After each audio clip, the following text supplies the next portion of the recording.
in to Athletics LLC with Lamar, Lucius, Big League Chew, and my man Clyde, and the governor. You're about to be schooled in all things track and field. This is experience. Yes, sir. We are talking past, present, future.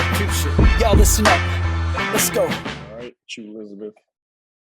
We're recording, and this is a great show called Athletics LLC. Welcome. Thanks for joining the party. All seriousness, Athletics LLC season 4, having fun. And Panda and I have been on for 40 minutes and communicating already. So it's already entertaining, but nonetheless, let's introduce the child and get some business done. Governor, looks like you need some protein powder, sir. Yeah. I'm about to hit up the food station here in a minute. You know, get me some stick cheese and some jerky, and I'll be all right. Oh, so they all look the same? Got it. And some almonds. All look the same. And a PB&J. Got it. That's right. Perfect. Clyde, how are you today, sir?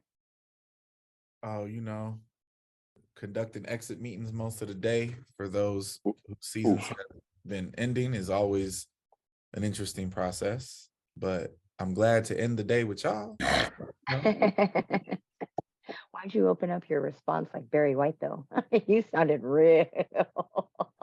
We are all going through it, Big League. Oh man. It's Wednesday, but we're still not over. Right. Listen, I remember we don't have no D-ops or anything. I had hotel shenanigans for regionals today, okay? Oh yeah. It's been a day. Oh yeah.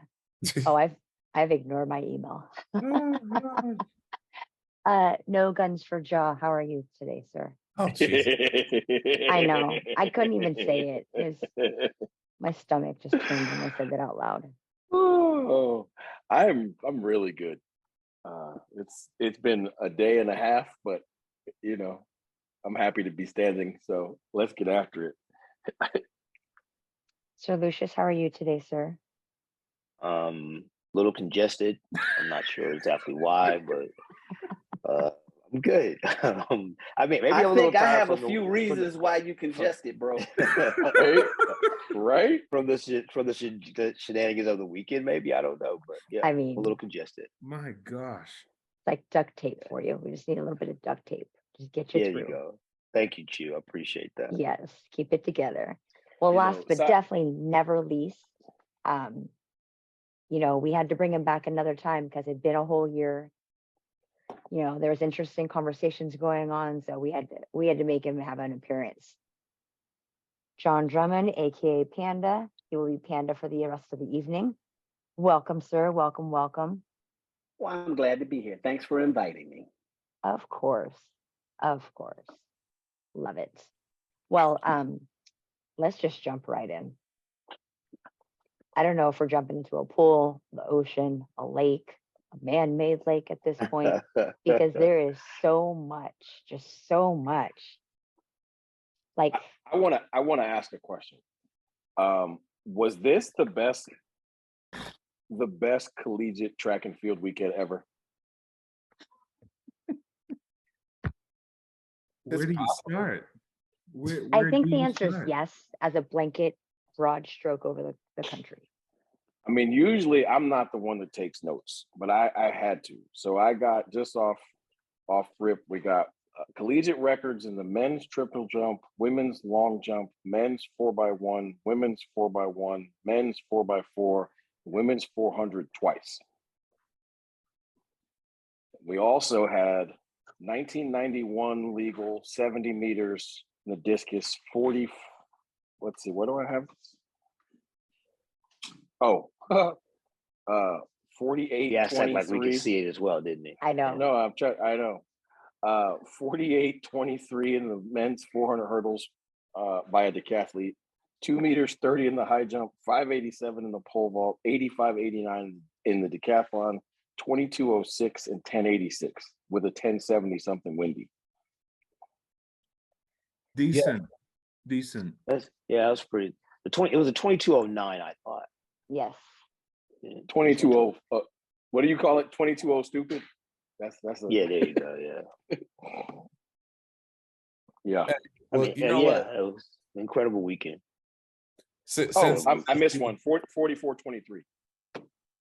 yeah, that did happen. Since listen, since we are guilty of, like everybody is, paying the most attention to the biggest labels and the biggest conferences, can I just start out by saying standing ovation to Miss Dana Boone? Listen, Absolutely. if you have not taken the time to figure out how to watch the performances that her and her crew put up this weekend, especially that young lady in the 200, I'm not even, that girl runs harder than anyone I've seen in years. Like, she's a monster, and you can tell, just Dana's been doing a great job forever, but I mean, this is the best team she's had, and bravo, Dana. Like, that was crazy. I mean, you kind of stole my thunder. That's my birthday twin, and kid crushing it. Absolutely phenomenal job. And I think the big thing is like, this is not just this weekend. They've been running well all year, like all outdoors. Sure. They came to Florida Relays, Tom Jones. They stuck their nose in there with the big boys. I mean, the big girls, I should say, because they're on the men's team, and they just been rolling along. And then they went to their conference meeting, just wrecked shop. It was super impressive. Latasha Smith. Everybody needs to see video of Latasha Smith running races. That girl just, man. And an interesting thing is, just like, when you watch all of them, they run with confidence, they run with poise, they run, I mean, like, they're not afraid of anybody, right? They just line up and say, hey, bring it, which is kind of, for those of us who knows Dana, that's Dana, right? Yes. So, very impressive. I think that one of the more impressive performances for me was like little man out of Stanford running 1991. Looked very controlled. Yeah, Jody. I didn't want to mess up his name, so I'll call him Little Man. But we got to get him on the show now. Yeah, at least get his coach on the show, right? So, Wait, what, hasn't Coop been on the show? Yes. He has been on the show. Hello. Jarius Cooper's been on the show? Yes, Coop was on the show. I don't remember that. Season 1. It's COVID. It's okay. I was gonna say it's a long time ago. I was about to say it had to have been here. But no, Doty running the time that he ran was obviously impressive, but it's the record that he took down. Took down Otto Bolden. Otto Bolden, yes. Honestly, if you're a fan of the Pac-12 and all things West, that's one of the records that a lot of people didn't think was ever going to go. And so, I mean, he did it smooth. It was a phenomenal race. So I have a question for the Panda. Yes. What was the most impressive thing you saw last week? One female, one male. I saw a lot of impressive things, but let's start with your boy. Let's start with the triple jumper who took 11 steps and darn near broke the world record. Thank you. I mean, that boy jumped to conclusions. All right. I was like, who the heck does that crap? I mean, it looked like a practice run, and then he comes out the pit like, yeah, I do this all the time, Right. So that crap right there was impressive. Freaking impressive. The other impressive thing was, I actually saw live Julia Alfred's 100. This is the first time I've seen her like in person run. Mm-hmm. That's Meg Thee Stallion right there. Good God. She is. You see, and for me, the thing from that meet that stood out for me, the 4x1 was fantastic. It was brilliant. It was utterly disrespectful. Disrespectful. Utterly. That's the word. They were so far out in front, you couldn't see anybody else in the field. Yes. Right. Like there's nobody else after the first leg. It's just like, oh, Texas is having a time trial. Right? It was crazy. It was a small country versus some high school kids. Exactly. Yes. Well, and to that point, right? The thing that I find just nerdy irony about the Texas women's 4x1, absolutely disrespectful. 4 women from 4 different countries. Mm-hmm. Ezinne is obviously from America. She's from LA, but she represents Nigeria. So you talking about not one American, just out there walking away from folks. Getting it done. And Listen, they beat them like a bad habit. Okay, they treated them like orphan stepchildren. It was probably the most. It was like, you know what? Michael Jordan goes to a high school and just decides to just play the whole team by itself. You know, it's like it was ridiculous. It was, let me add insult to injury. My boy Edric walking around like, oh, you know, it ain't nothing. Yeah, right. I was about to dump him with some Gatorade. Monday. I talked to him on Monday. I was like, really? That's what we're doing? Like, and then we score 197 points. I'm like, really? That's what Seriously. EP. I thought I was watching a basketball game, bro. Mr. No Guns for Ja. Yes, sir. Can I fire the first petty question of the evening? Fire away. Mr. Lucius. Oh, Lord. I mean this respectfully because No, we don't. you know I love you. How does it feel to run 37 seconds and lose? Oh Lord. You know, what it feels, great. it feels motivating. It's what it feels. No doubt that is your answer. But it feels the rest motivating. of us, when you watch that video. Okay, but here's I'm gonna go ahead and finish your. I'm sorry, sir. Finish. I'm just saying, like, you couldn't have convinced me ever that I was gonna watch somebody run 37 seconds in college and lose a race. I was like, what is going on? Like, that was incredibly impressive by both. I can totally be honest with you that we never planned to run 37 seconds and lose, but it happened, right? So they have a great team, and we also think we have a great team as well, and we got 4 weeks to try to find a way to be better. It's all. I mean, yeah, bruh. Yeah. Your first leg was still buffering, okay? Yeah. Hey, well, see, it's like this. We ran 37.93, buffering or no buffering. We ran 37.93, and so, see, I like it when people want to be critical of legs. Yeah, because I mean, clearly, if I had a better leg, I'd put them out there. I don't have a better leg. I mean, I'm just saying. Oh, man. It's not like he's Team USA or something where you leave, better legs elsewhere. We ain't gonna talk about that. The pettiness continues. But I mean, at the end of the day, like Ryan was running as a quarter miler running against a 10-1 sprinter. And I will tell you what I told Ryan after the race. I have to do a better job of helping him understand the first 5 steps, because he clearly just totally screwed up the first 5 steps. And after that, we were fine. But if we want to challenge that group, we got to do better. I thought we passed the stick well, and I mean, I'll be honest with you, the clock stopped. They said 37.90. I was like, well, I guess we ran 37.90 something as well. And then, listen. What do you think was the first thing that I did? Call Grant Holloway and go, your school record just got. Yep. So you can't really be mad. You can't really be At mad. all. No, right. All, but at the same time, it's gotta feel like you dropped your ice cream, bro. No, I mean, honestly, not at all. Like, I mean, there was no anger. There was no anything. Like, I mean, because for me, it's like I immediately started looking for the things we can do better. I mean, because as you guys know, 90 to 93 is like nothing, right? Yeah. And so I just got to figure out what helps us get better, and I will. So that was actually very exciting for me. It was. Come on, Lucius. It was. Look at his background. Look at his background. Exactly. Just remember who you're talking to. Well, wait. Well, let me stick something in there though. Which one feels worse, to run 37.93 and lose, or run 2:58 and lose? Oohwee. See, he fixed that one. What? But my point is, we taking shots a little bit, but I'm like, that meet was disrespectful. Like there was people out there running really fast and getting nothing. Like in the SEC meet, Georgia ran 2:59.6 and 58.8, and nobody knows. Yeah. Nobody knows. You know, but if we're going to talk about the SEC meet, Britton Wilson, are you kidding me? So Another planet.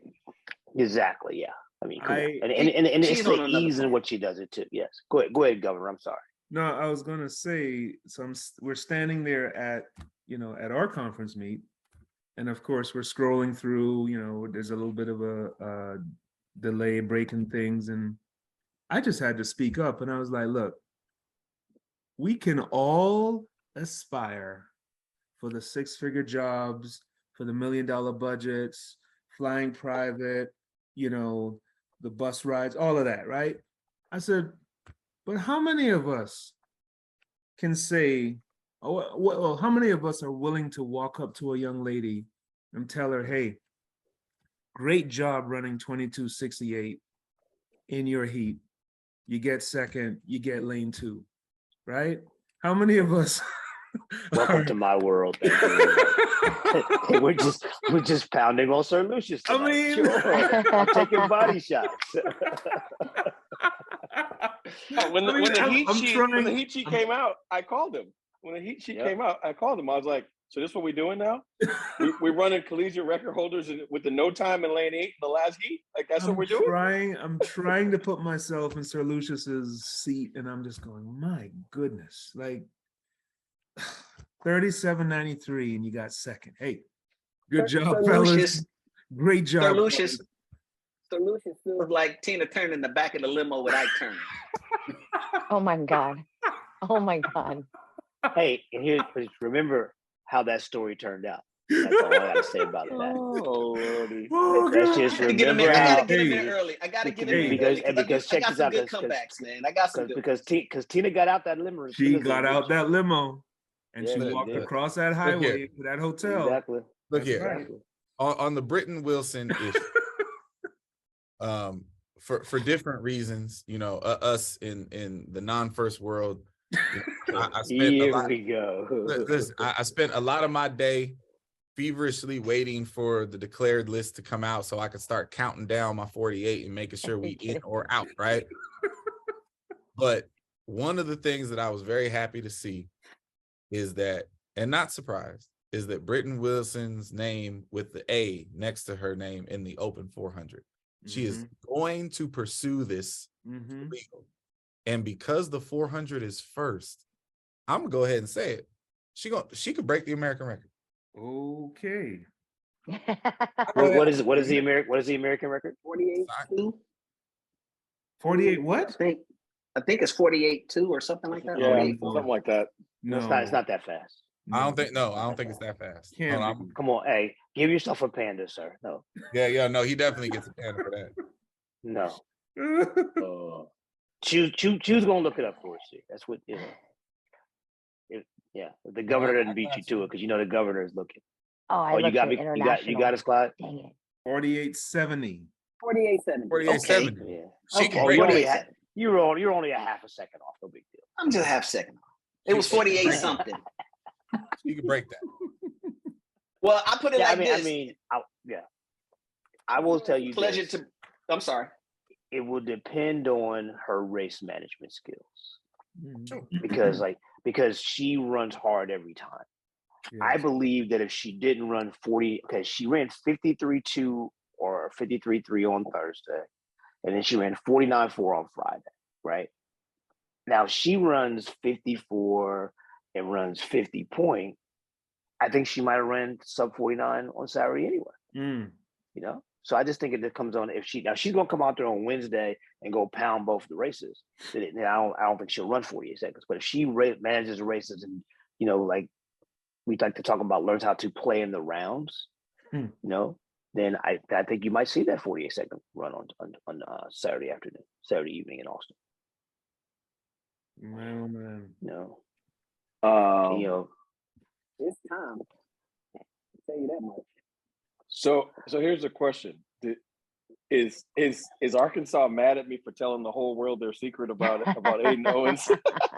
No, I they're was not trying mad. so hard to screen record that, and I missed it. Yeah, I mean, I think the biggest thing they're talking to people there is kind of like what you talked about. He has a lot of multis to do, and so kudos to them for allowing him to take care of the post-collegiate season, and not, overusing during the season, because he's only done 2 multis all year and they're both indoors. And he looked good. I mean, it wasn't like he was out there flailing. He hurdled well. His step management was well. He looked really good. I mean, I think one of the events I'm really looking forward to at the national level is, I mean, you think about it. See, people forget Baylor ran 3 flat this weekend. And that's the second time they've done that this year. Yeah. UCLA's run 259, haven't they? Oh, Yeah. it's going to be the wildest 4x4 ever. Yes. I just want to know where them kids at UCLA come from. Cali. Yeah. Cali. And all of a sudden, they run at 259. Yeah, like, and nobody, like, they weren't like big time high school kids, were they, Clyde? No. Yeah, no, somebody's coaching there. They're doing a good job with those kids. Those athletes. Look, listen, I was at the Indo Nationals and they had a women's team at the Indo National, and they was all light of persuasion. That just blew my mind. No, somebody's coaching. I mean, I One of them didn't really is get a chance from to look Australia. at I know that. the Pac-12 results that closely, other than little man's time. But like, what was the rest of the Pac-12 like? I mean, I'm sure the discus went very far there. I didn't even have to look at that. Yeah. Oh man. The Pac-12 was interesting. Yeah. It was. And Washington won, right? Yes. Yeah. Okay. Which is crazy to think about.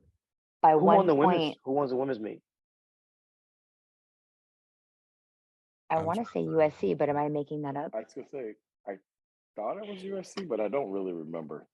I don't remember either. I tried to still stay have that. tuned, but I tuned out by the time we got to the end. Well, you couldn't stay tuned because the only way you could watch the Pac-12 meet was on the damn Pac-12 network, which no one had. Oh, and they're not getting that money from me for sure.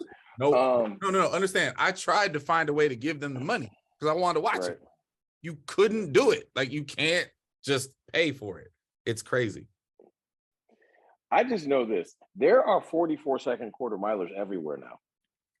Yes. Oh gosh, that There are 400 list. I don't know about the East 400 list, Sir Lucius. Mhm. West 400 list is just it is Loaded. bananas, absolutely bananas. Well, the East has got to be kind of crazy because, like, you got us in Georgia. Mhm. I think 45-17 is 7th or 8th in the East. So the West might be a little tougher than that. I think that right now, I think it's fair to say that in a lot of events, the East has the better top, but the depth is in the West right now. Yes. Yeah. I mean, like, the West has always been, especially in like the distances and the throws, like, just deeper than the East, So here's a interesting kink from the weekend as it pertains to the Pac-12. So, which is rare for Mount Sac. The Wind did a shenanigan dance, right? So in the prelims, Doty ran 10:09. Okay.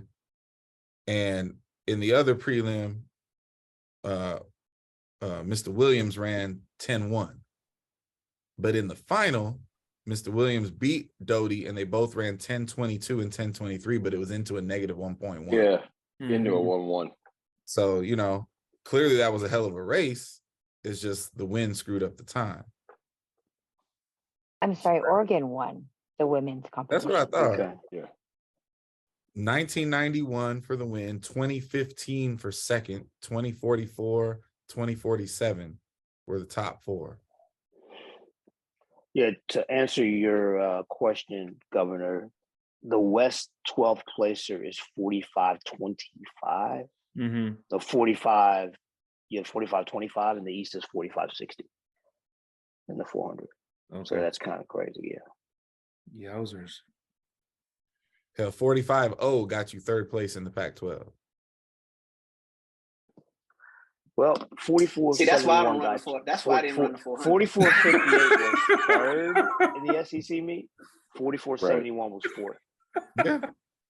Right. Yeah, right there. Why that you couldn't convince me to run the 400 right there. But sir, when you did it well. Yes, you did. That well, but it was done well. So what do I we did think what I had to about do. the shenanigans that were the end of the men's 400 at the ACC championship? Oh man. Oh, you talking about that? Shouldn't that have been a DQ? Yes. Listen, I'm getting tired of it.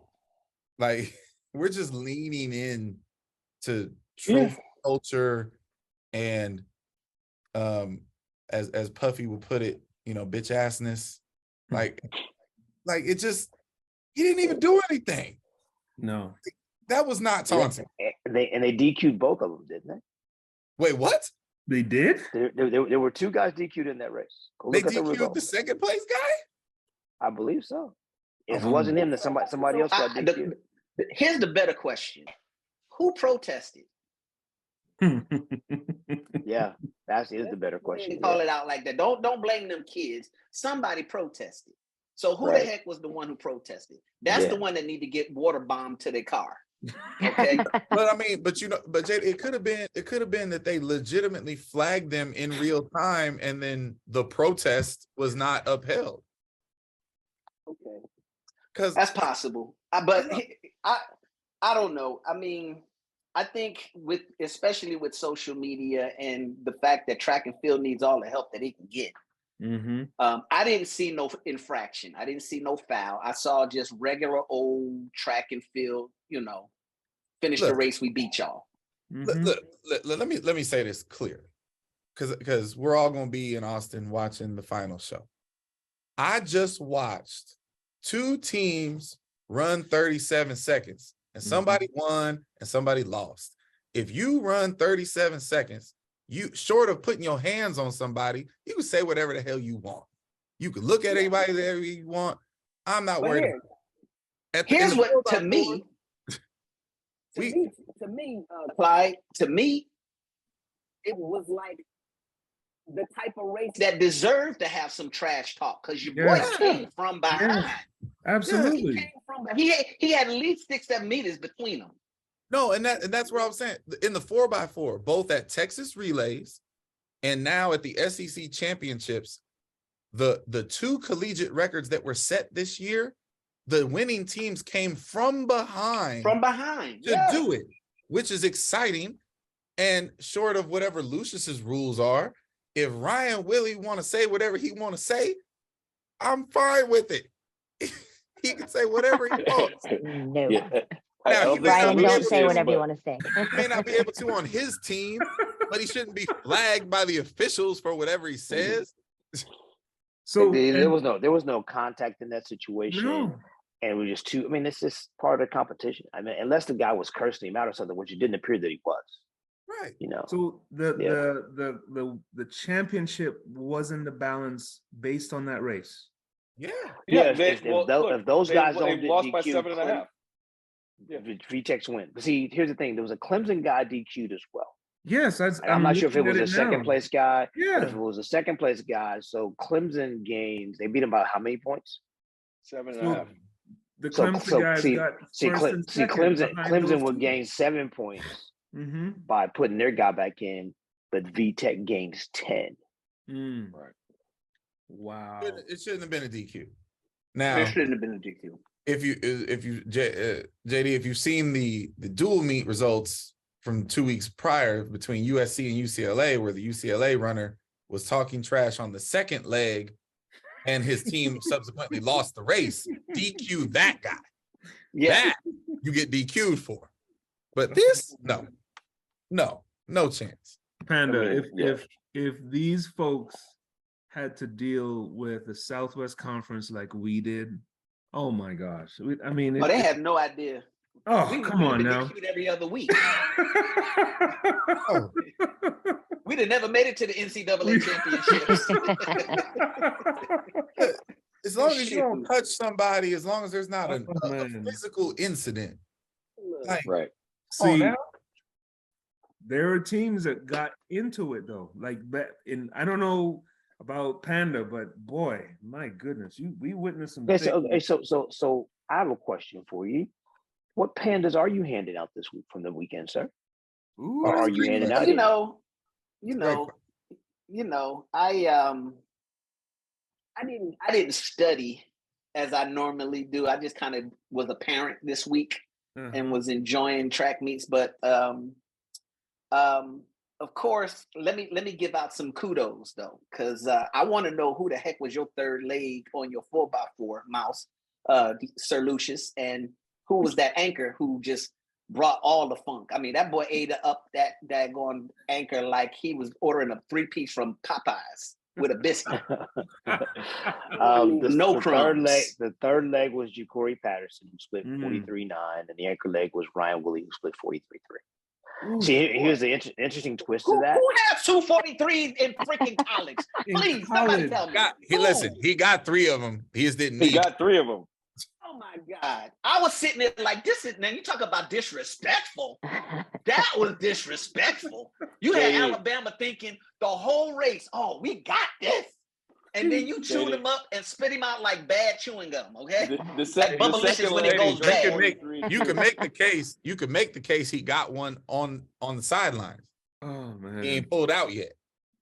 Help me with that, please. Who you got on the sideline running 43? I have no idea what they're talking about. Absolutely, absolutely. The XTCU. Absolutely. Oohwee. Yeah. Well, let me say this. The first Panda, who's the SEC champ of the 2? Right. First Panda I was handing out was going to go to your 4x1 for getting beat, bro. So that was your record. That was your record. And LSU spanked y'all at your crib, at their crib. You know, I mean, that was just, hey, it was what it was. I would, you know me, I will accept my Panda like a man, but I'm not. I appreciate you. I appreciate you. Spanking stuff. You know, I was gonna call you, right? But I was like, no, I'm not gonna call him. I'm just not gonna call. I'm gonna let this one marinate because. Well, see, I really want y'all to understand something. I actually was laughing the whole time. I really was. On the inside or on the outside? Outwardly, I was laughing. Oh, okay. I would be scared if I had to see that. Yeah. I would legitimately be scared. Like, I don't know what's happening next, but I know he's laughing right now and they're doing what they're doing and I'm not sure what to do. Well, see here's the thing. And JD has seen me in these situations. I have. And I will find, there's no guarantee that we will ever beat them. This because they're really good. 37.90 is running. But 37.93 is running as well. So we have nothing to hang our heads about. And we will get back to it. But we accept the Panda like a man. I will. Are there any professional pandas, JD? Oh boy. Here we go. Here we go. I feel like there might be a few. It's been a very interesting let me finish because I was watching the race at the SEC. No, is it SEC? Is Tennessee in the SEC? Yes. Okay, can somebody explain to me how come Tennessee didn't get DQ? No, in the women's 4x4? No, the men's 4x4. Their second leg got the stick, ran to first lane, and then ran back to his lane. Y'all didn't catch that? Yeah. No. That's the Panda of the meat right there. Wow. I definitely did not see that. Yeah, that boy got the stick and went straight to the lane 1 and realized, oh crap, I'm the second leg, and ran right back to lane 4. And this is why you're the Panda, because nobody else saw that. Listen. And the protest window is closed. Man. Oh yeah. It's long closed now, right? I was like, was China? Did China send a coach over here or something? Hey. Wow. Oh gosh. He ran straight to lane 1. He ran straight to lane 1. I was like, so that's the Panda of the meat. We that right there, that was like, yo. And then nobody caught it, no DQ. I was like, yeah, that's a winner right there. Alabama for even thinking they was gonna beat y'all. That right there, I don't know why they even thought they was gonna beat y'all in that 4x4. So that's Panda. The best part about that though is when the anchor leg for Alabama took the stick. He took the stick with like joy and pride and vigor, like he was about to show the world. I was like, dude, did you not watch the quarter?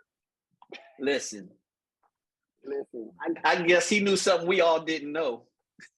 Yeah, he was about to shock the world for sure. So here's I'm gonna lob a Panda up for you. The young lady from Clemson wins the 400 hurdles in the ACC meet. She comes off of hurdle 9, or either 8 or 9. Oh, it's 8 or 9, and she just veers into the lane inside of her and finishes in the Go for Miami's lane. Oh, sheesh. Yeah, that's a Panda. And no DQ. I guess she didn't impede nobody. Oh no, she got DQ. She did. Okay. Wow. Well, Gotta love you know, that definitely is a Panda. That is absolutely a Panda. I didn't catch that one. But then, you know, I don't watch all of the whole track meet. I be at work sometimes, so I have to catch the good stuff. I'll be at work sometimes. But you know, I think that, you know, it was clearly one of the best collegiate track and field weekends ever, if not the best ever. You know, you saw just performance after performance after performance that it was just outstanding, you know. Well, and they were I don't all know. over the stadium. They weren't just on the oval. They were Exactly, inside yeah. the oval, outside the oval, in the sand, in the air. So that was really cool to see. Yeah. I mean, the things that happened this weekend that literally nobody really made any mention of, right? The young lady jumped 7:08 in the long jump. And I promise you, nobody was talking about it. No, they weren't. Right? The best one was this. Kyle Garland scored 85-89, and everyone went, ugh. Like, it's the second best score in the history of college track. Wow. Right? So as the guy who did the decathlon, you know, we get excited. He's guilty. He's guilty of his own success, right? He set the collegiate record at 87-20. So he's being compared to himself. And so everybody was like, yeah, I mean, it's a good meet, but whatever. I'm like, what? What about the Arkansas long jump? Yep. 27-6. Yeah. Yeah. I'm just waiting for the jumps in the United States to get back up 28 feet. That's what I'm waiting. We talked about this last week. We did. You know, that was part of the staff meeting last week. You know, what's wrong with the jumps? How do we get them back? I mean, I think, you know, JD, the sad part of it is like, you know, we're lauding the jumps at the collegiate level right now, and all the guys jumping far from other countries. Right. That's the sad thing. You know? That is true. Yeah. That's the sad thing. I have a question for the Panda, and this may be a week old, but I think it's an appropriate question to ask the Panda. Sir, what is your take on the women's long jump feud?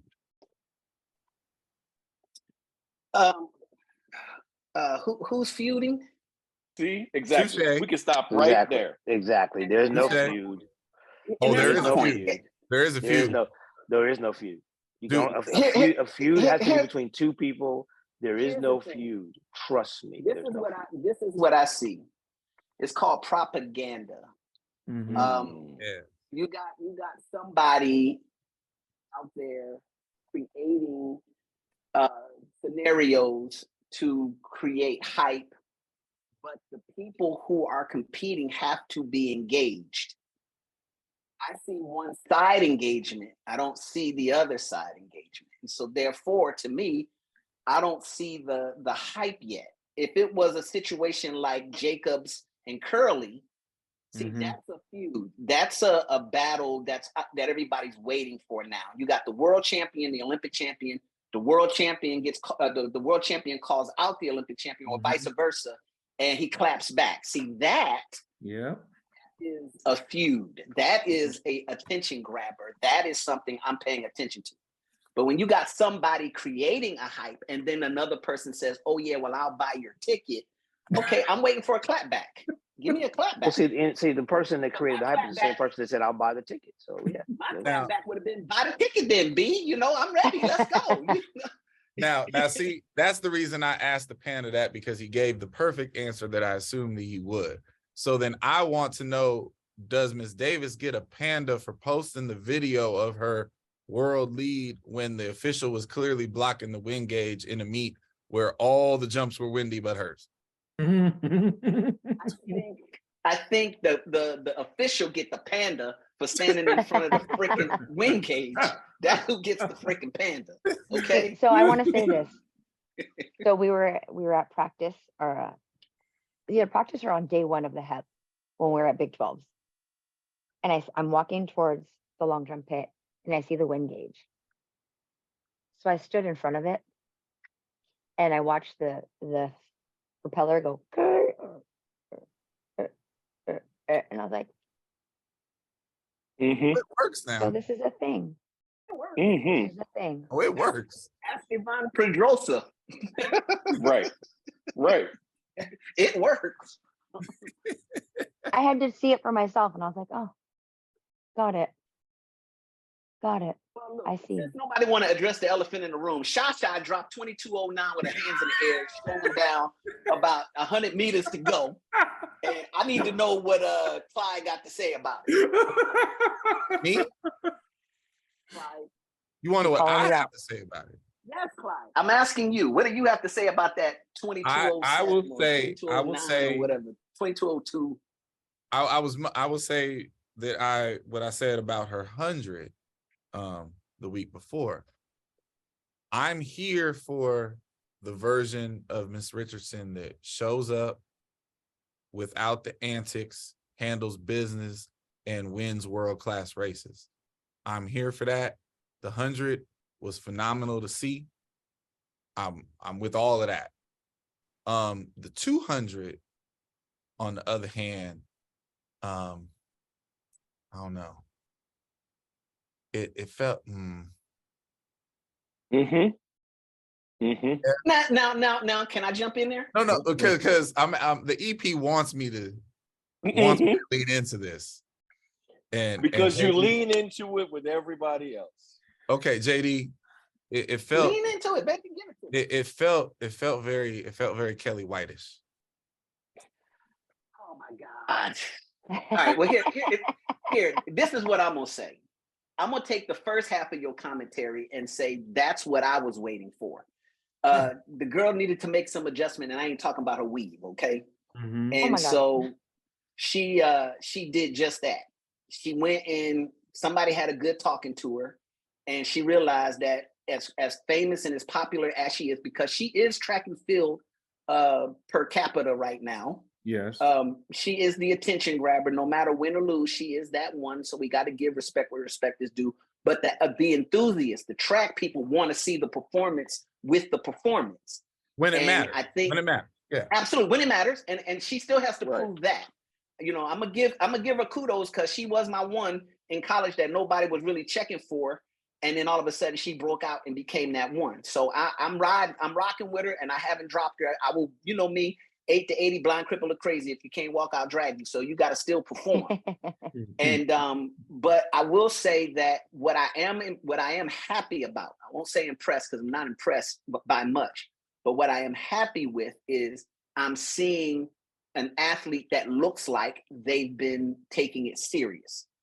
She wasn't in a race with people for her to be challenged to change her way of running. She ran a very relaxed race. She stormed the turn. And when she realized she was clear, there's a type of relaxation that comes that affords you to run faster than you ever ran in your life at that point. Yes. She was in that zone. Yep. There was no challenge. So that relaxation, that hyper relaxation kicked in, and that's what we saw. That's from my coaching eye. So I don't think it's Kelly Whitish to me, simply because there was nobody else in that race to give me reason that she hit another gear. Now, what I will say is that just from different ones, because, you know, I put feelers out to kind of get an idea of the talent. And a very reputable coach called me one day. And this will segue us into another topic, but he said 2 people that he's ever seen practice and watch work out. He said that probably was better than the 2 best sprinters he'd ever seen female. And he says, I've been coaching for a very long time. He said, Sha'Carri Richardson and Tori Bowie. He said, those were the 2 best sprinters, female, that he's ever seen, train, cadence, the whole 9 yards. And so for that person to say that, that's what makes me pull back on the Kelly White feeling. Because someone who is credible is watching these people train and come back and say, what I'm seeing is next level. Sha'Carri was special coming off the ground in high school. Absolutely.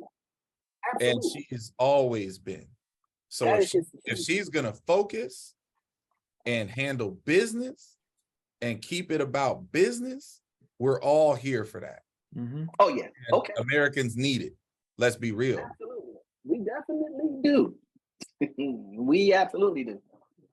So she's But going. that's She's going to the Racers Grand Prix, isn't she not? That's when she's Oh, going. that'll be interesting. Yeah, she's going to Jamaica apparently. That'll be really. So far, she sent a message because the way she rolled up Sharika, boy, I thought, listen, all I needed was some paper. Oh, but to that point, Governor, that's what I'm talking about. That's dope. Yes, she's going, absolutely dope. If she's going to that stadium to race those individuals on their track and she wins it, man, we're here for that. Hey, listen, that's all I know is stuff. That's JD through stuff. All I know is she came back on Sharika like LeBron James' hairline. Out of nowhere. Lord. She came out of nowhere, okay?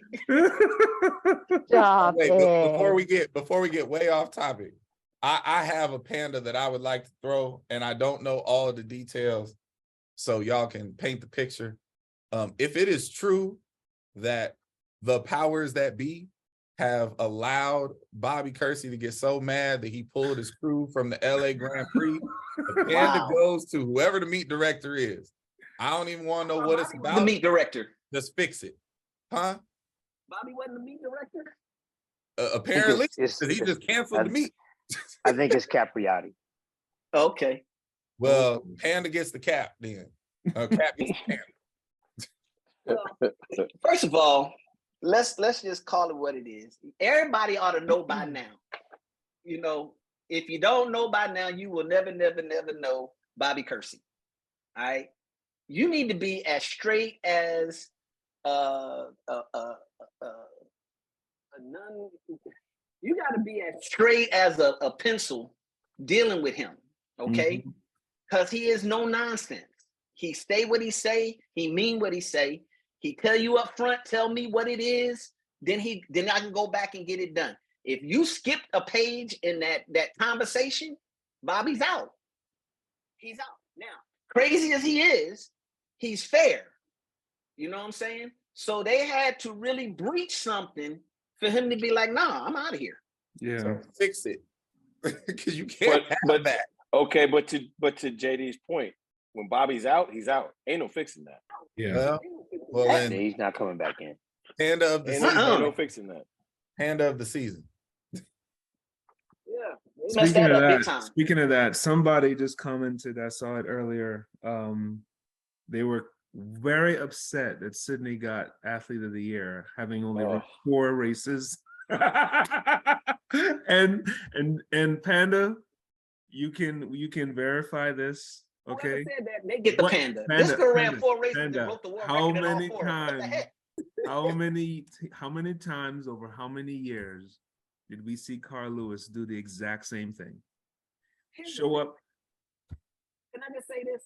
Go ahead. Sydney McLaughlin ran faster than our 400-meter runners over hurdles. Hello. That alone should have got her the Athlete of the Year. Yes. Yeah, man. I was just like, no. That's not gonna fly. She ran faster than some of the chicks that was on the relay with a running start over the hurdles. I mean, yeah. Couple of middle school teams over hurdles in their 4x1. Oh my gosh. She could have beat some of the college teams I saw last weekend over the hurdles in the 4x1. Hey, Hey, no one's safe. No one is safe. Eesh. Eesh. She didn't have to run any more meet. 4 meets was enough. Yes. She Mhm. made her point. Right.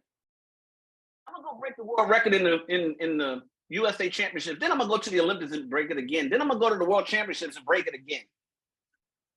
Then I'm gonna almost break it because they moved the hurdle in the wrong place. It's like, what? Come on. Come on. She had to be blindfolded. That's the only Hands way. down. Hands down. There. I love Shelly Ann Fraser Price, and her running fast and all that stuff is wonderful. Yeah, that's cute and beautiful. But at the end of the day, this girl obliterated the world record.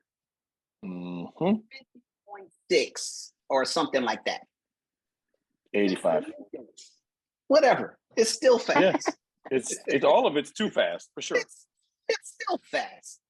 So That's funny. yeah. What I want to see though, and actually No Guns for Ja and I had this conversation the other day. He asked me, and I think I'll bring this to the family here. He asked me, does Britton Wilson run the 400 or the hurdles? At the pro level. She should At run the pro the level. 400.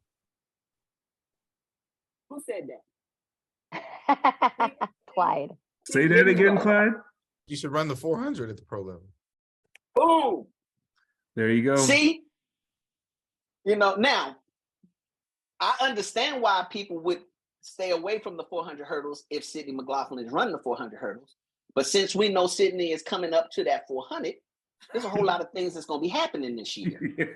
And I think Britain would be aptly a part of that. Mm-hmm. Because while y'all tripping, it could be somewhat of an upset to some folk. Because that little girl got strength that I ain't never seen before. I don't know if it's power in her hair or something, but she's strong. Wow. She just doesn't get. She never gets in a lactated state. She just doesn't. She never slows down. Mm-hmm.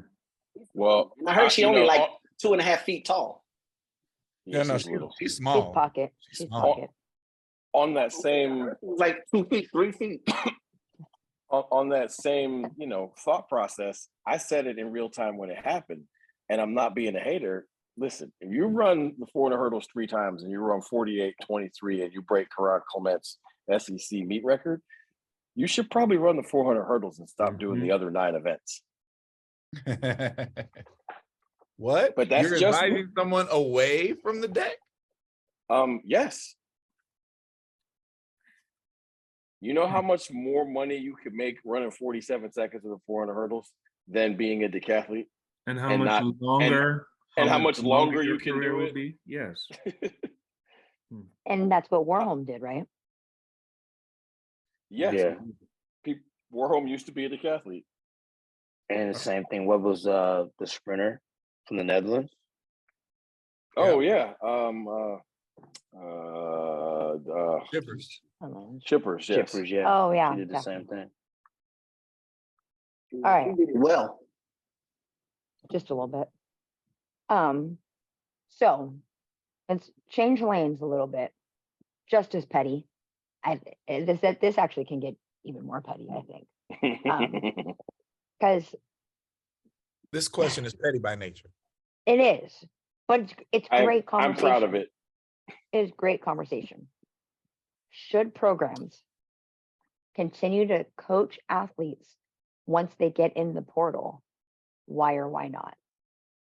Now, before everybody starts yelling at their screen, there are layers to this. Like, let's just let that be known, because there are layers to this. There's an A, B, C, and then you have to go to the alpha and the beta and all that stuff, because there are definitely layers on layers on layers. So we understand that and all that stuff. So Yeah, every with that portal being kid is said- not created the same.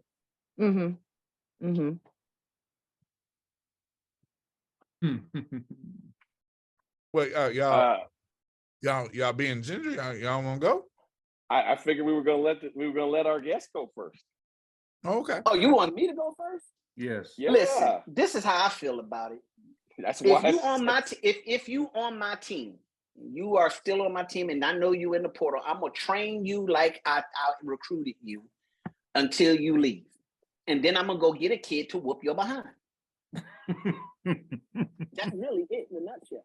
Because here's the thing. We didn't have the luxury of just jumping into a portal and leave because I don't like this environment, whatever. We had to adapt. We had to acquiesce. We had to learn how to overcome the challenge and get through that 4 or 5 years of school. Yep. So as a coach, I understand that.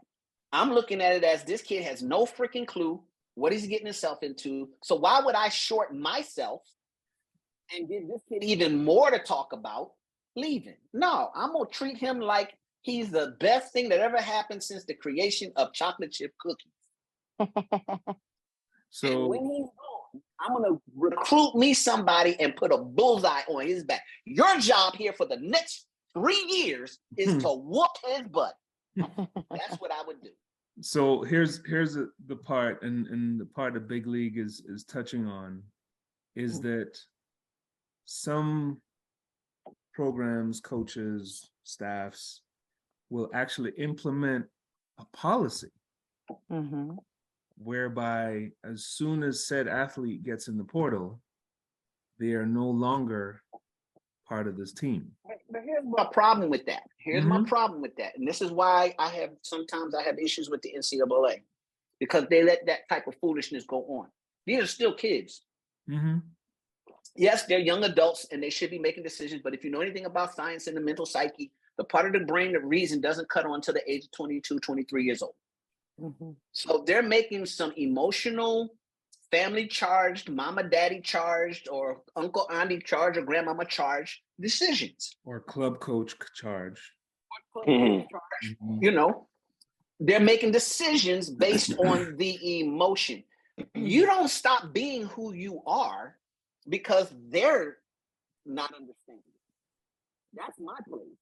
Yes, I can be extremely petty, so I'm gonna add one more to your 400 breakdown, or one more to your, flying 60s. Since I'm gonna be petty, if I'm gonna be petty, you'll cut your rest time down. I'm gonna be petty in there somewhere. But no, I'm not gonna say no, you can't come to my practice, whatever. Because the reality is, when these kids leave, it ain't nothing what they do in the inner circle. They can get on the social media and rip you to shreds anyway. They already got their little private rooms and their little Snapchats that they're communicating on. So they already, if they're going to badmouth you, they've already done all of that. And they're doing it behind the scenes. And ain't nothing you can do about it. Freedom of speech. So no, I would not create an environment to where they're not welcome. Because they might change their freaking mind. Then what? Yeah. Some kids realize, they get in that portal and realize, and I have a true story. I'm not going to say who the coach was or the athlete, but the coach goes to a new school. The kid was pissed off because the coach left. So he's going to throw himself into the portal. So the coach went in and took his money and got him another scholarship athlete. The kid decided he wanted to come back. And then went to the administration to convince them to put him back on the team. And the coach told him, if you want him on the team, you're going to have to give him some money because I spent his money.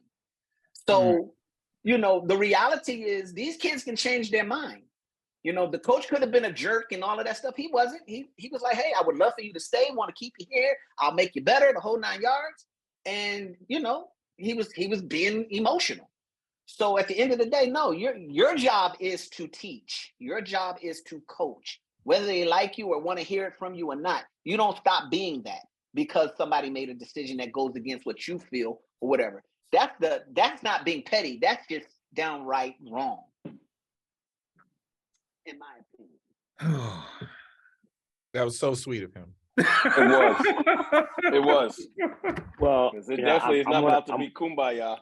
I'm ready to hear what Solutions has to say. I'm gonna put this out there. So I think as Big League said, there's layers to this. If you have an athlete that's not causing problems, just working hard and just not working out for it, hey, there's no angst, there's no problem with the athlete staying around and you coaching the athlete, no ill will at all, right? And sometimes you have that situation where you and the athlete just don't see the eye. The athlete's causing issues and the athlete needs to go if they're causing problems for your program. But, I just don't believe that I'm going to run an athlete off just because they decide what I do for them doesn't work, because what I do for doesn't work for everybody. So as long as they're not causing problems, because Panda makes an incredible point. Our job is to teach and cultivate and help these athletes, mature. I like to say all the time, I grew up grown people here in Florida, and we talk about life experience, we talk about decisions. And now, if you're wreaking havoc in my program and you go into the portal, it's probably because I told you to go there, right? But if you just come in my office and you're a man enough and woman enough, hey, coach, this isn't just working for me. I really I just think I need to go try something else, but I want to stay here and finish up because, again, part of my job is to help prepare them for where they're going. So that's just my take on it. So as long as you're not being a jerk, not causing problems, I have no problem continuing to coach.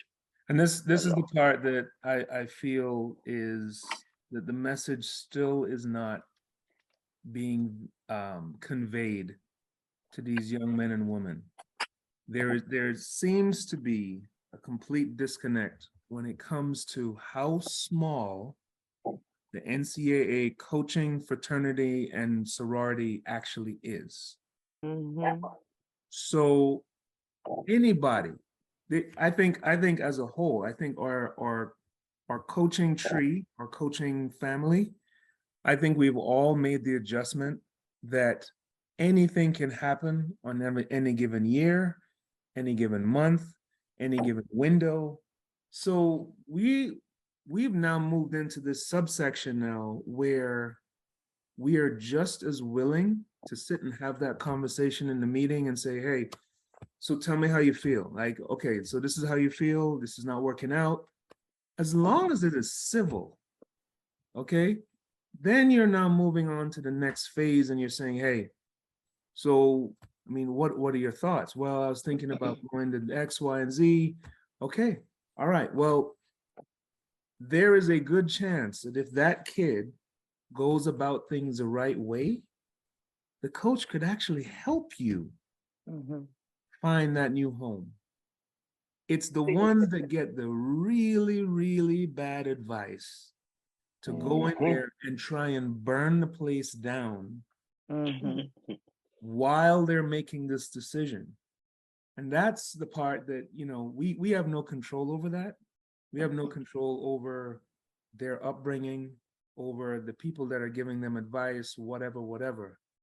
But it's those kids that they don't understand that they're still at our mercy in a way, because any smart coach that is going on the portal to grab that kid, they would be stupid to not pick up the phone and call the coach. And this is where these kids do not understand. Because at that point, your entire future, your entire or whatever, that coach can say anything at that point. Anything. The funny part is that we've all been privy to those conversations, and the very first thing that's asked in that conversation is this person a good person? Yes. Like, that's the part that the kids don't get. They think it is only that they're defined by how fast or far or whatever, and they don't understand that the first question that is going to be asked about them is this person a good person? Yes. Is this kid going to come into my program and destroy my program? What am I dealing with here? And at that point, you could get the real, you could get the sort of kind of real. You could get the, oh yeah, it's a great kid. Oh yeah. Oh, hell yeah. Stand up kid. And you're listening on the other end going, not what social media says. Thank you for your time. Right. I'm going to look at other sources here. I think, and Coach Big League up there just hit a very valid point. Social media has played a very intricate role in truly finding out who you recruiting. Oh yeah. And I think the portal, I like the portal, and it's kind of love-hate for me, because on one side, again, I don't know much about it, so I'm not even going to touch on it. But I will say that I like the idea that kids can just say, okay, you know what, I don't like this and I want to leave, and be able to go without there being a whole lot of red tape. Because some coaches wouldn't release athletes and just jack up their life because they were being petty, So I think in that sense, I can respect and appreciate the portal because it gives the kids an opportunity to go to an environment where they don't feel like they're being mentally and emotionally tormented, and then go perform as well as get an education. So, you know, because again, it comes back to my original point. They're still kids. The other thing is to something the governor said. You got to be stupid not to pick up that phone. Yeah. But there's some stupid coaches. Yes. That Yeah. see the numbers. All they see There's is some numbers. stupid coaches. And the reality is everybody is smart until something dumb happens. You know, and the reality is sometimes the pie looks better on the table until you bite into it. Yep. And these guys go for the pie on the table. Yep. But I won't knock the portal. I just think that it has created a serious task for you as coaches, because now you almost feel like, and again, this is my opinion, and y'all can correct me, but it almost feel like you're on stage all the time because you can't just be the coach. Now you got to worry about, you know, Me Too and saying something wrong and missing the pronouns. And I mean, it's just like a whole lot of stuff that you got to try to figure out how to navigate, because you don't want to upset this kid because they done came in emotionally messed up, and, you know, because the past coach they had basically drug them through the mud. And, you know, so it's like, it's a lot. I don't envy y'all at all. Not at all. Because that's a hard conversation to have. Because I'm not going to lie. If a kid came in my office talking about I'm leaving, I'm going to start crying. I'm going to just bust out crying right there. What? Ugly face and all.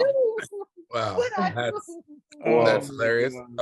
listen, I have separation anxiety, man. Bang. Y'all be seeing me walking to the, like, you sure you want to leave? I'll take you to the airport, but you sure? I be trying to recruit her back. On the way. Take her home. Like, you know, if you want to take an extra day off of practice, you know, we can work around that. God. Oh no. Shoot. First of all, no one believes that is your reaction at all. Not at all. Look, y'all have heard me say I love the portal. It is necessary. It is fair. It has caused an uproar. You think so? No, listen. Lucius is a convert. Convert.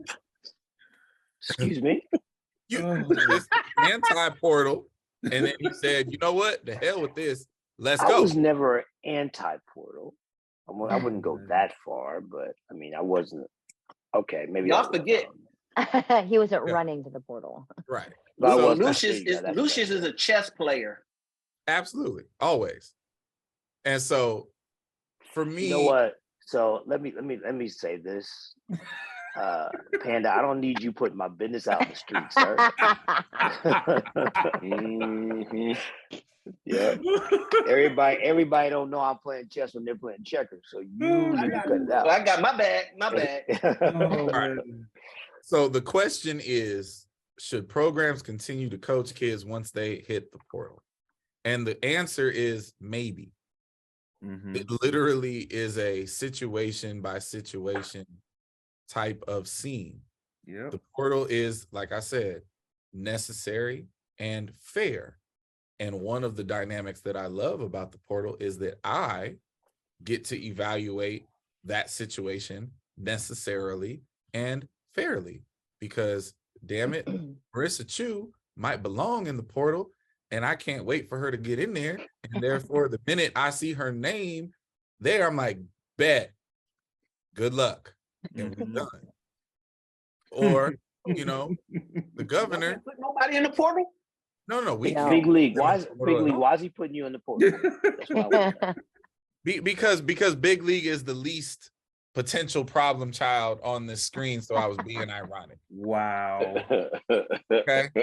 Now, I like how you clean that up, though. no. Now, you know, if JD put himself in the portal, I may be sad to lose his ability, but thankful to lose his headache.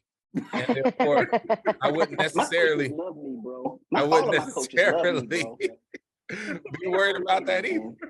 But no, like Y'all would have loved me as an athlete. Y'all would have loved me as an athlete. We have a situation right now. Obviously, I'll leave the kid's name out of it, but we have an incredibly hardworking young man who is graduating, and we don't have his major.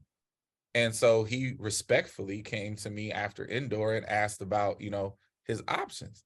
Respectfully. Right. And I'm like, bro, absolutely, that's what you should do. And I will make phone calls on your behalf. Right. And we will make you run as fast as you can to make it, as good of a situation as it is. Ran a PR in the 200, ran a PR in the 100, was on the relay. It's a great kid. I'm sad to see him go, but I know he has to. You know what I mean? So it's a situation by situation thing. And I would be very upset if the powers that be tried to dictate my freedom of choice, since the children have their freedom of choice. Mm-hmm. Yeah. It's too much. There's too much context, and everything has to be Very, very well said. That's very well said. Well, you guys have been so nice and cuddly. I choose violence. I'm not gonna blanketly say no. But as has been so eloquently put out there, it is my choice. It's my program, and it is solely going to be based on why and what kind of person you are. Mm-hmm. Solely. It's not about points. It's not about like whether I'm using you or you using me. It's none of those things. Like literally, I am going to, in the immediacy, assess what kind of person you are and have been and why you're doing this. If both those things check boxes, let's go. We're going to ride till the wheels fall off. I'll coach you all the way out into the USA meet. We're going to make sure you got all your options. If one of those boxes is not checked, I may coach you through the conference meet and be like, well, deuces, wish you the best. So there are levels I'm not declaring you for the national meet. Your season's over. Thanks for playing, right? But if you don't check either box, listen, I'm going to need you to leave whatever gear I was supposed to be, and if whatever gear you're supposed to have, please vacate the premises within the next 24 hours. Do not practice on the track when we're here. I can't kick you out of school, and I wouldn't want to. I want to help you be good. Just understand this. Don't be on the track when we're on the track. Track's open at public hours. Feel free to do what you need to do. If you were a good student, you have all the things that you already know what we do by ways of training. Go ahead and do those things.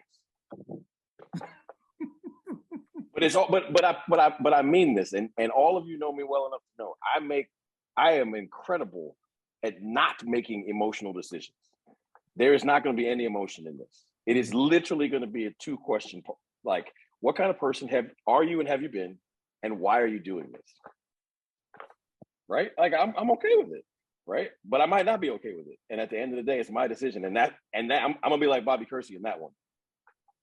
We done. So let me add a non-emotional and truly how I see this issue response to this. Going into the portal is basically an athlete's attempt to shop new options. And that's fair. Unemotionally straight business. If you going shopping, so am I. Mm-hmm. So if JD comes in the office and says he's going in the portal, or I get alerted by compliance that JD's in the portal, that's cool. But in my brain, JD's money is now spent on the next recruit. Mm-hmm. So to his point, you can come back and change your mind, my guy, if we're good like that, but your money's already been spent. You can't go shopping and then come back at the same place we were. Oh, no refund.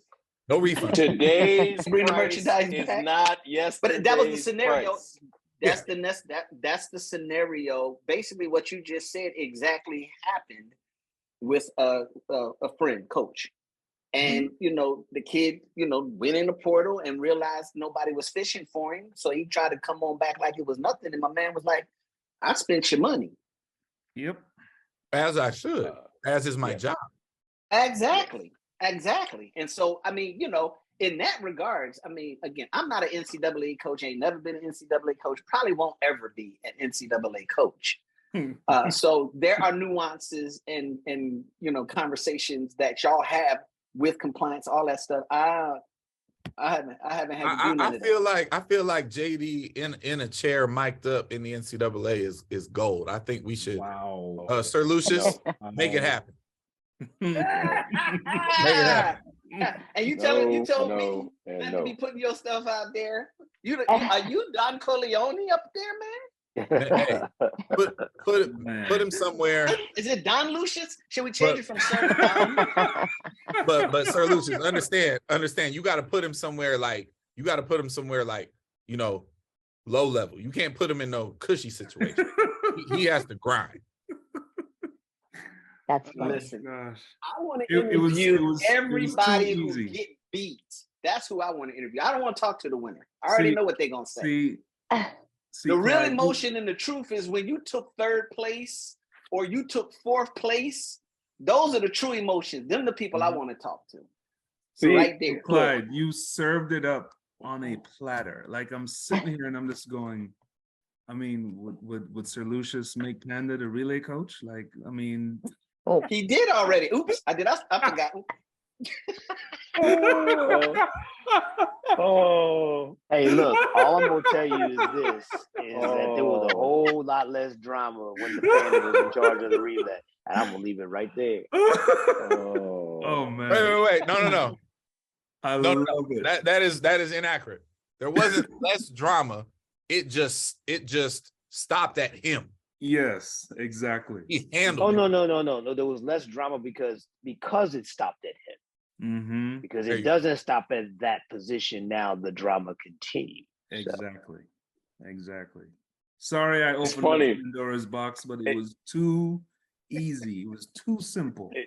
It's funny because Panda wants that job. Sir Lucius has heard me say this 1,000 times. This is the job I actually want. I want to be at the USA Nationals with green, yellow, and red popsicle sticks.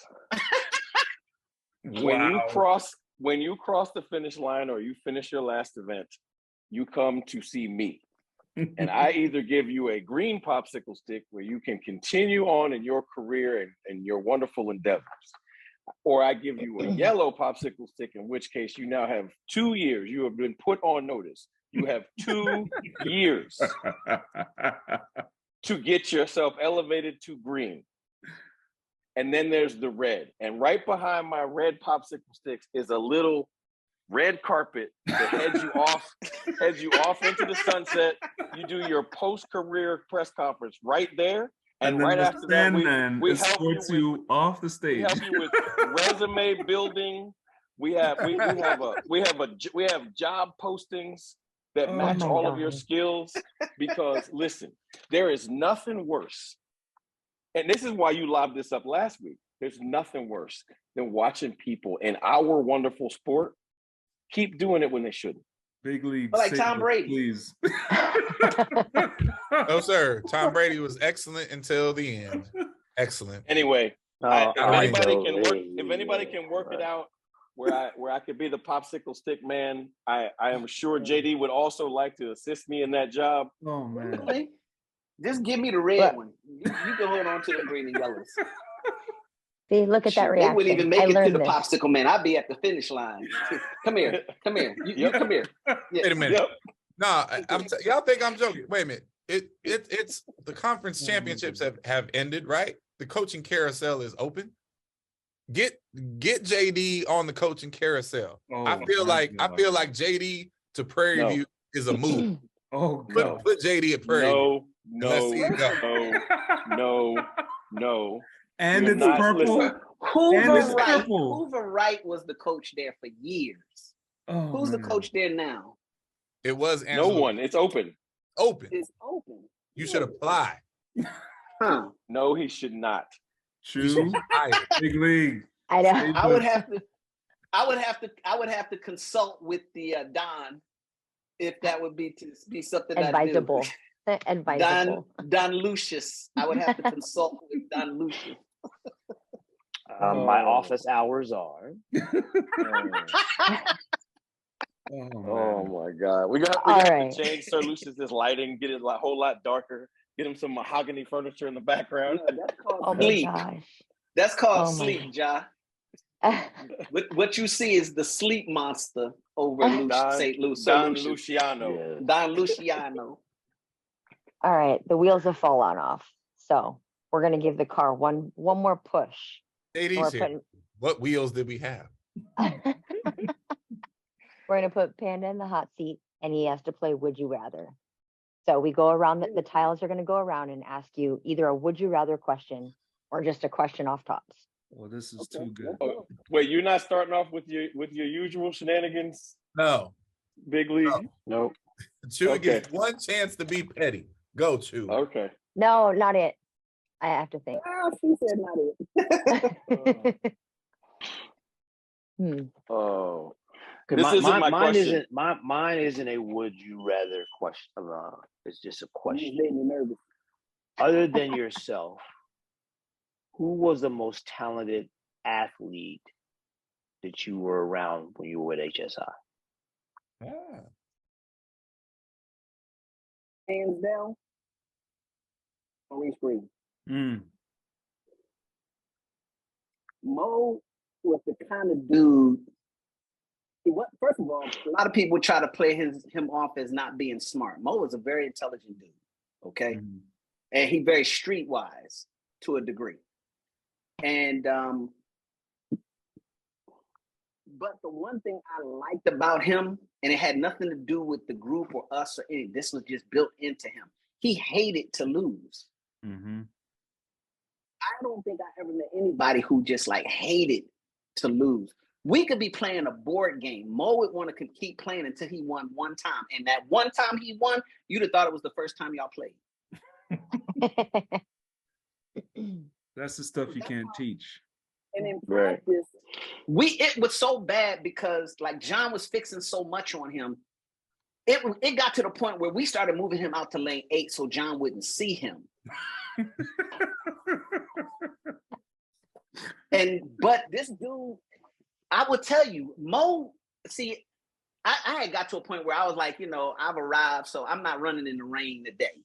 Mo would be out there full sweats, freaking 20 degrees in the pouring rain, giving it. like it was sunny. So Well, coming from Missouri, I mean, it was Right. You won't worry. It was Yeah. a natural yeah, thing. but I'm Yeah. saying, I mean, he was just that guy. Otto was very talented. Otto was still, he was brainy with it. But as far as just raw, off the cuff talent and just photogenic memory when it came to that stuff, it's like, I would just say Mo. another one. That freaking Marie Jose Perec. Right? For sure. Okay, For sure. so here are the rules. So you got one. Now somebody else asks a question. Okay, I'm sorry. Before I start handing out pandas to you. For you other people on the tiles, we need to start asking questions because Don Lucius is fading fast here. So I see the monster all over you. Would you rather watch your son? I don't know if it's legal for me to say his name, so I won't say his name before I get in trouble at work. Your son run in the white head to toe, or purple head to toe. We don't have it yet, but I'm sure it's The white coming. head to toe. Because I started that at TCU. Let's just go ahead and call it a buck. I told Bubba Thornton, this is my last year. We got to go out with a bang. I want white uniforms, full body suits. And he delivered, and we delivered. Oh God. Oh man. Lord. See him in that full body white because I started all of that. We're gonna have to pull one out for him. All right, I'm gonna throw throw one out there for you. Like, okay, let's just say you could run it back. Okay, run it back again. Are you going to Texas or are you going to Texas A&M? Oof. Florida. So I don't know if y'all know this, but I actually signed with the University of Florida. Really? Yeah. They had me. Oh, wow. Curtis Fry and Dennis Mitchell. They were together, and I signed, and I was going to Florida, and a grade on my transcript mysteriously disappeared. Oh, okay. I don't know where it went, what happened, but I was one credit short. Mm-hmm. They were gonna make me go back to a junior college for a semester and all this other stuff, and I was like, "Yeah, I'm going home. I ain't doing all that." In fact, I ain't gonna tell on your team, but they did me wrong, Shrek. They actually left me at the airport. Real talk. And a very kind man picked me up and took me to my cousin.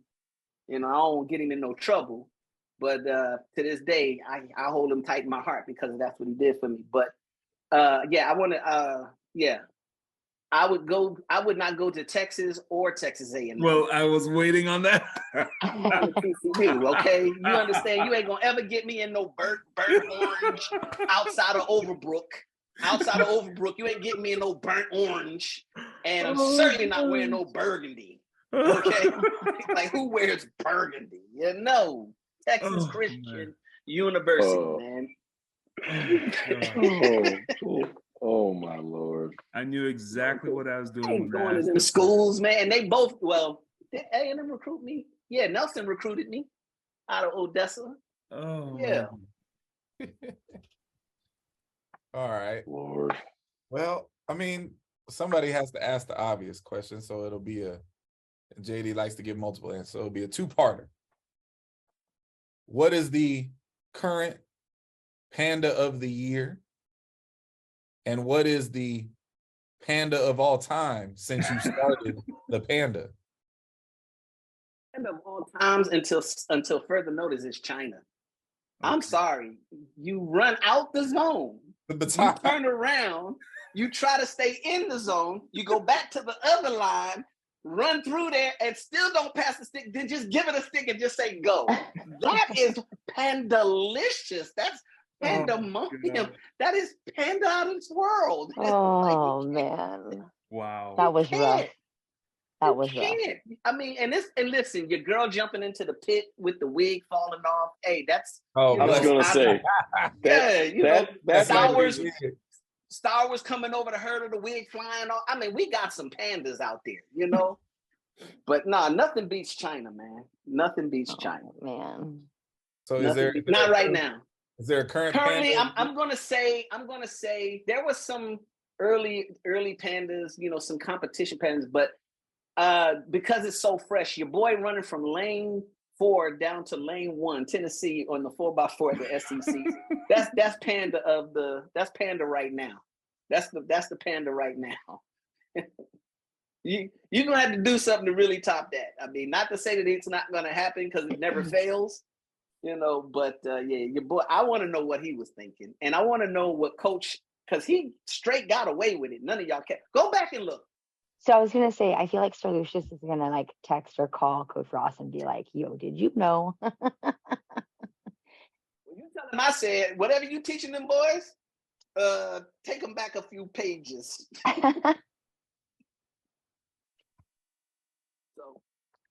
All right.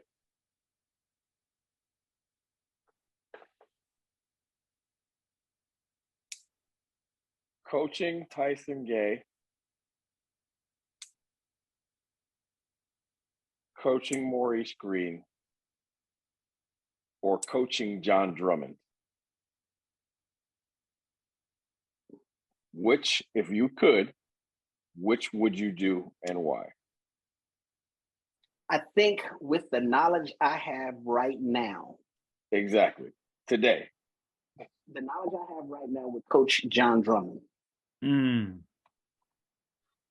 Because I sat in a room with Ralph Mann and coaches, and they were breaking me down on the little stick man. Ralph Mann said, as far as my movement, my cadence, strength-wise, all the stuff was like perfect. Great mechanics. I had one issue because I'm hyper flexible, I flipped off the back a little. And so that's something that John really had to work on. But he said in that room. If we can fix that, the world record is 948. And that stuck with me. Ooh. That stuck with me. And that made me get on a quest to figure out what my problem was. You know what I'm saying? So that's what, in fact, I think turned my eye on to coaching. Because when I heard that, me and John went back to work, you know, and I ran faster, you know, I should have ran 9.8 the day I ran 9.92. I shut it down at 60. Kareem, you know, you was in that race. And, wait, was that in Indianapolis? That was Indianapolis. Oh my God, I was there. And I turned and I looked at Panda, and Panda turned and looked at me, and I was like, this is what it feels like, huh? Oh, yeah. And I cross the line, I look up, and 992 flashes up, and I'm going, wait a minute. We were going for a stroll here. Yeah.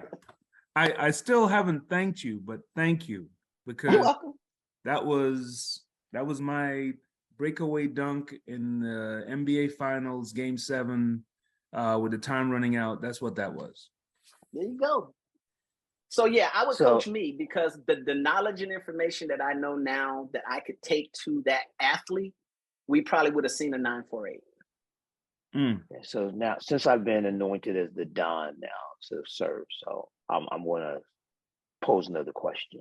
Ooh. So we're going to allow you to coach any male or female sprinter on the planet currently. Who would you choose to work with? Any male?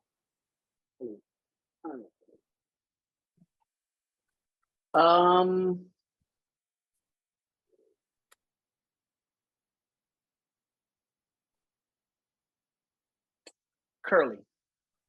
Oh. Okay. So you know I'm calling you tomorrow now. You know that, right? Oh, absolutely. You know I'm calling you tomorrow. So. All right. Yes, I'm the executive producer, so I'm gonna add another question. Are you a better starter or a better teacher of the start? Because let's be clear, you were truly an elite starter. Yeah. It's a very, I'm thinking the question is not being asked correctly. Because, well, let me say it like this. I think I am a better teacher of the start because nobody really taught me that. We enhanced what I would ask. And this is no bump to John Smith, but I would ask a lot of questions and made you answer me so it could physically make sense, because I was hyper flexible. So I actually is probably one of the first athletes that started both knees on the ground, because I was hyper flexible. I could do it without it being uncomfortable. And so all of those things was a part of my mental growth. So I think what I know because I can explain how I did what I did. I can tell you exactly how I did what I did. The question is, can you accept it and physically do what I did? Because it wasn't just the movements, it was my reaction and how I had trained my nervous system to fire like that. You know, because that's something you can develop. You can train your body to react faster. And we got in trouble because me and John used to talk about it. It was like, I anticipate the gun. And of course, IAAF didn't like the fact that I was anticipating the gun. So they made rules, you know, about anticipation and all this other crap. But the reality is, and you know what? I got to give credit where credit is due. The person who turned me on to that was Lee McRae. And Lee was known at the time to be the fastest starter in the world, you know? Yeah. And I was doing some drills at the track one day, and Lee came over and he showed me a few drills that he did. And I took that stuff back to my coach, Papa Bear. And of course, a coach, when they hear stuff, they enhance it. You know, they go into their mastermind and, I'm gonna tweak it. And that's how some of that stuff started. So, you know, I have a history of the start because my reaction was good, and it was just a matter of cleaning up the roughage. So yeah, I would be the teacher. I would love to coach John Drummond right now. Yes, I would. So I take it as heartbeat props time. Yes. Yes. All right. Just give somebody some love, some shout outs who's here to receive them. Well, I'm I'm gonna gonna shout out kinda, my. Go ahead. go ahead. No, you're the guest. Go ahead. I'm gonna shout out my lovely wife. I don't know if y'all know, but a couple years ago she had a heart attack. Did not know It's that. out of me because I don't know where nothing is. I don't know how to do nothing. So Wow. it's like life was going to change drastically for me. I know that sounds selfish, but it is what it is. As long as you know. As long I as know. you know. Yeah. So And shout she out is to J-Row, lovely. my room dog, big dog J Row. Yeah, that's about it. Oh, the real deal track and field. That's right. And no, we ain't talking about the NCAA. Okay, I said it. And that is just what it's going to be. That's not going to change. So don't waste your words trying to make that change happen. I want to give heartbeat props. I want to say heartbeat props, and I want to add a little something to it. First of all, I want to give a heartbeat props to all the moms out there. You know, not just the moms in the track and field world, but the moms across the world. You know, as people know, I lost my mom in November. And now that she's not here, she's even more important to me than she ever was. I realized how important she was. So those of you out there who have your moms, love them, hug them, kiss them, and stop fighting against them, especially you young people out there. Okay. And then the other part of it is, I say this once every 3 or 4 weeks, folks, mental health is real. Mm-hmm. There's a lot of people out there struggling. If you see somebody struggling, don't turn your nose up at them. Don't walk away from them. You know, let them lean on you now so you don't have to pick them up later.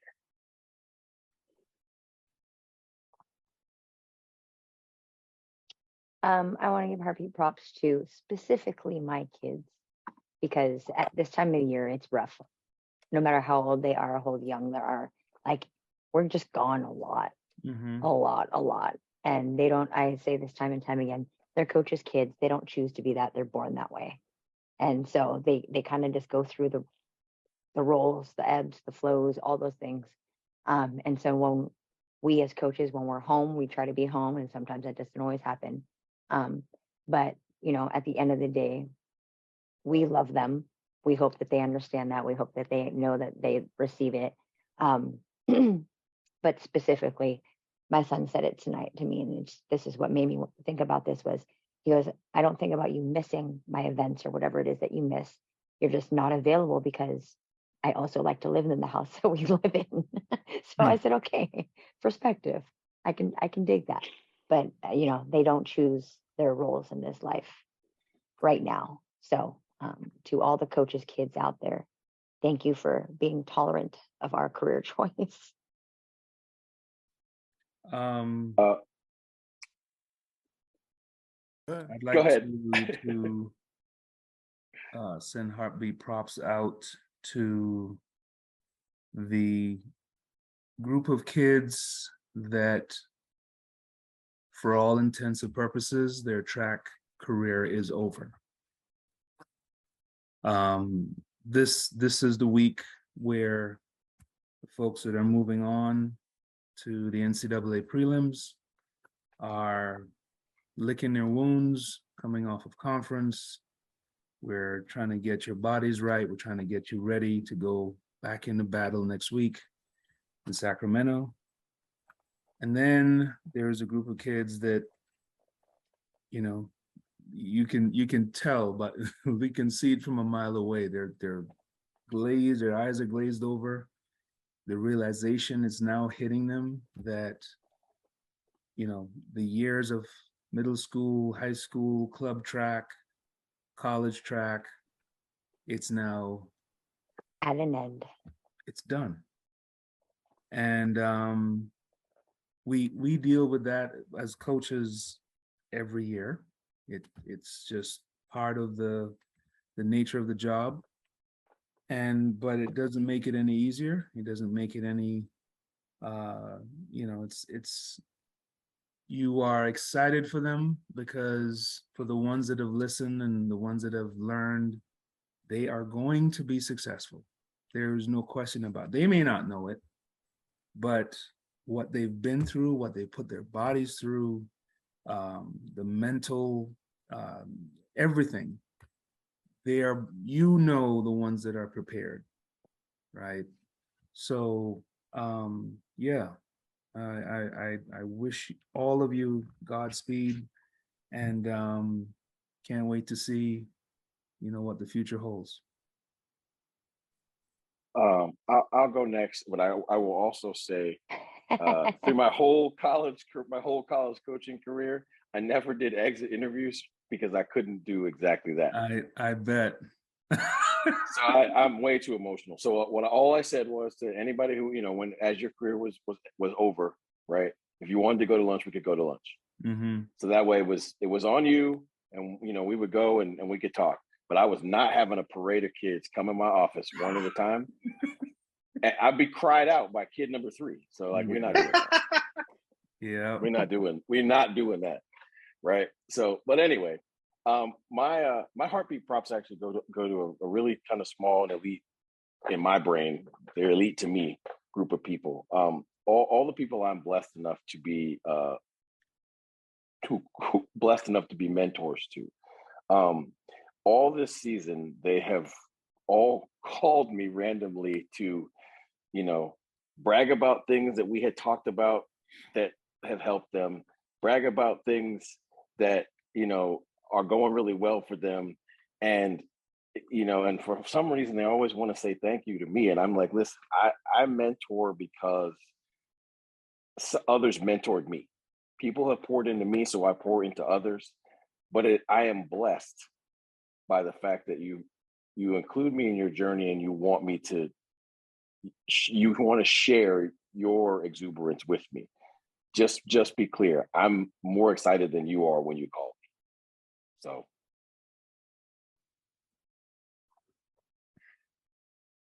Oh, we can't hear you. You're muted. Said I really didn't want to go last this time. Thank you for that. So we had obviously we had our Mountain West championships this past weekend, and the Mountain West is a mid-major conference, but just like any other championship, it was wrought with drama and excitement, and maybe no event more so than the women's long jump. For full context, we have a freshman. Her name is Eve Divinity, and Eve will, no matter what she does in her college career, always have a very significant place in my life, because it was on Eve's official visit 2 hours after that Tiana went into premature labor after helping me on the visit. So that young lady's journey into our program will always be special to me. And Eve's had a long year. She's battled through some injuries after, quote, never being hurt in high school, but she's a long jumper and a sprinter. And, you know, she rallied to 2 PRs indoors at our conference championship, but wasn't good enough to make the finals or score any points. And so this outdoor season, she's been battling with a hamstring. And I told her about 30 days ago, I said, baby girl, just trust me, we will get you there.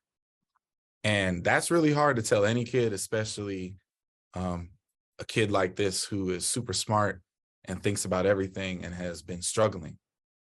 At our conference championships, she ran a lifetime best in the 100-meter dash.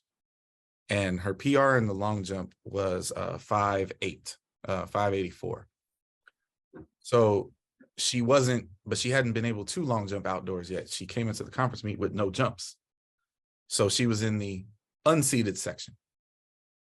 She jumps 5.86 in the prelim to make herself into the final.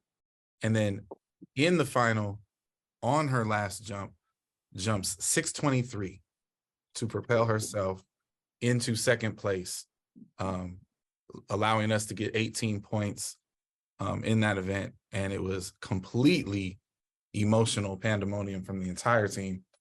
There was literally not a dry eye in sight, including mine. And so my heartbeat props go out to Miss Eve Divinity, and of course, TJ Harris, who is our horizontal jumps coach. And just thank you for trusting us and for listening. It goes a long way, especially at the biggest time. She is on her way to the NCAA prelims as a top 24 seed, which is dope. And those moments are what we all do this job for. So thank you, Miss Eve Divinity. Oh, that was fine to end with. Sheesh. Anyhow, Good job. so that is just another episode. Another episode in the books. Panda, thank you. Oh my gosh. I think we all needed this laugh right now as we get ready to board planes. We I needed want that to know laugh. how y'all going to do all this talking and then get people in this like ready to cry. I just want to get a bottle too. What the heck was that? What the heck was that, man? Y'all set me up. Oh my god. I'm over here I'm like looking for tissue. I thought the shout out was supposed to be all jovial, and I'm shouting out my homeboy J-Ro. I could have gave a soft story too. Oh my What god. the heck, man? I can't be doing that. Now that I know when y'all invite me back, I'm gonna be ready. But I ain't gonna lie, man. I'm all soft now. I'm about to go jump in a cold tub or something. Yeesh. Oh man. Y'all messed me up. Awesome. Oh man. Well, everyone have a great weekend as we're Eve gearing Divinity. He's a great kid. Hopefully we get through this region. Oh my God, Oh. Eve, you are on my watch list. Gosh. Oh, man. I'm sorry. You're I'm sorry, fine. Lee. I'm You're sorry. fine. I hope everyone has safe travels to their respective region preliminary meets. Best wishes to everyone, every athlete, every coach's sanity up until 12 o'clock tomorrow afternoon, Central Time. Geez, criminy. We've all counted to 48 how many times at this point and how many scratches. So with that said, have a great night. Have a good weekend, and we'll see each other soon. Bye, everyone.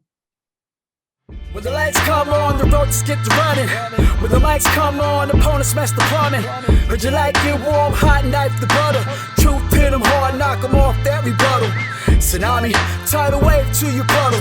Tough love, punch you in the arms, little brothers. Athletics, LLC, there's no others. Track and field's pacing, we'll peel to go further.